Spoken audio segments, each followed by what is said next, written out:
I'm Alec. I'm a medical student and a volunteer at Erins House. My name is Danny. I'm a medical student and Erins House volunteer. I chose to volunteer at Erins House for a lot of reasons. First being the recommendation of my classmates. These students came in and were so excited about the volunteer work they were doing, so I figured there must be a reason. So the more I looked into it, I thought this would be the perfect opportunity for me to get involved in the community and be able to just see how everyone experiences grief differently, which would hopefully benefit my patients and their families so much in the future. So the reason I chose to volunteer at Erins House for grieving children is very simple. It's to help people. And I think if you go and ask any medical student about the reason that they chose to pursue the profession, it is to help people. And particularly with Erins House for grieving children, I think it's just such a unique way to help another person and sort of help facilitate that healing process from the grief that they're experiencing. Probably the first experience I had with grief was when I was 12 years old. My childhood best friend and next door neighbor was killed in a car accident. And I really hadn't, it was the first funeral I had been to, it was the first time I had been around grieving adults, and I wasn't quite sure how to handle the situation. I think a lot of the adults were scared to bring it up because they didn't want to make me sad, and it wasn't until I found an environment where I could just tell stories, I could be sad if I wanted to, I could laugh if I wanted to, that really made the difference for me. So learning about Erins House, I thought this was exactly that environment. I guess the closest I've come is having moved several times from state to state when I was younger.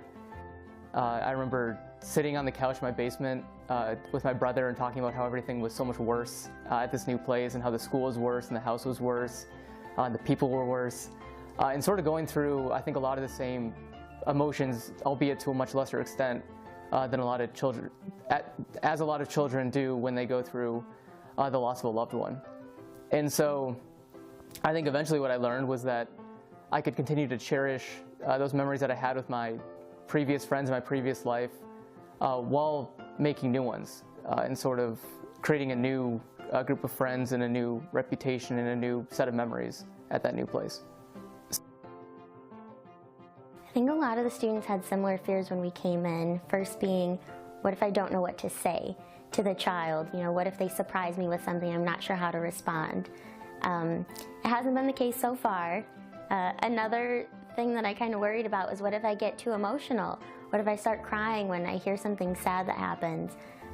Again, that still really hasn't been a problem, but it's okay to cry. We've also realized here it's okay to feel sad about something. My greatest fear is that I can't fix something. And so I think a lot of the time we're trained, well, I guess particularly in my training, to focus on fixing things. And so you're given a problem, what can we do to fix this? What can we do to heal this disease? What can we do to fix this injury? And so my greatest fear is that I'm going to have this problem that this child presents me with that I can't fix. And so I think the great thing about Erins House is the fact that their mentality is that the child has the ability to heal themselves. And so we're not called facilitators, we're called facilitators, because we facilitate that healing process in the child. Our job isn't to fix it. And so although that is still sort of kind of underlying fear, I think there's a lot of peace in knowing that it's not our job to come in and fix it.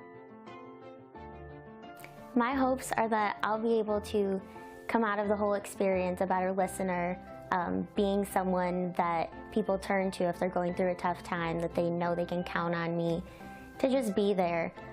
There's never a correct way to handle someone who's grieving, or to respond to a situation a specific way, but I think that if you have the right tools and you've just seen how different everyone can experience the grief, you can be that person for them. My hopes in working with grieving children are just that I can facilitate a healing environment and help them do what they need to do individually and then as a group to get through this loss in their life and get through this grieving process. I'm very excited that I'll have this opportunity to experience all the different ways that people grieve. In medical school, they don't really teach you a lot about how your patients will respond when you give them sad news. There's going to be diagnoses that are a little bit more severe. There's going to be deaths of family members, or I'll lose my own patients, and that's tough too. So being aware of the responses you might get from those situations. A lot of life and a lot of medicine even isn't about fixing anything. It's about helping a person cope. And so I think learning some of these skills that go beyond just fixing something and kind of reach into that realm of helping someone find the power within themselves to heal is a really valuable lesson as a future physician. My name is Alec. I'm an Erins House volunteer, and I help heal hearts. My name is Danny. I'm an Erins House volunteer, and I help heal hearts.